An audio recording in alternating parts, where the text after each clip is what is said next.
პირველმა ელენემ დაურეკა. ნინოს არ დაურეკავს, არც გიორგის. სწორედ დედამთილმა აიღო ყურმილი და შეხვედრა დანიშნა. რესტორანი ზუსტად თბილისის ცენტრში, მაგიდა ორ კაცზე, თეთრი სუფრები და ვერცხლის ჭურჭელი მაგიდაზე. ამ მაგიდაზე ერთი ჭიქა ვიღაცის ერთი თვის ხელფასი ღირდა. ნინო ზუსტად 11 საათზე მივიდა. ელენე უკვე იქიჯდა, წელში გამართული, ყელზე მარგალიტებით და ცხვირის წვერზე ჩამოწეული სათვალით. ისე გაეღიმა, როგორც ექიმს ეღიმება დიაგნოზის დასმამდე 1 წამით ადრე. და უთხრა: "ცვირფასო, აბსოლუტურად ყველაფერი ვიცი." ნინო გაშეშდა, თეფშისკენ მიტანილი ჩანგალი ჰაერში გაუჩერდა. ელენემ საუბარი ისე მშვიდად განაგრძო, თითქოს გარეთ არსებულ ამინდს განიხილავდა. თამარი, ფულის გადარიცხვები, ბინა კოსტავაზე. ეს ყველაფერი უკვე დიდი ხანია ვიცი. ყველაფერი თავიდანვე იცოდა და მთელი ეს დრო დუმდა. თუმცა ელენე აქ საყვირლად არ მოსულა. ის კონკრეტული შეთავაზებით მოვიდა. მათ შორის მაგიდაზე თეთრი კონვერტი იდო.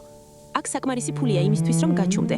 დარჩე და საოჯახო ფოტოებზე გაიღიმო, ოჯახის გამო. ნინო დიდხანს უყურებდა კონვერტს, მაგრამ ხელი არ უხლია და მხოლოდ ერთი სიტყვით უპასუხა: "არა." ელენეს არც კი გახკვირვებია. ამ პასუხს წინასწარ ელოდა. ამიტომ თავისი მეორე კოზირი ამოიღო.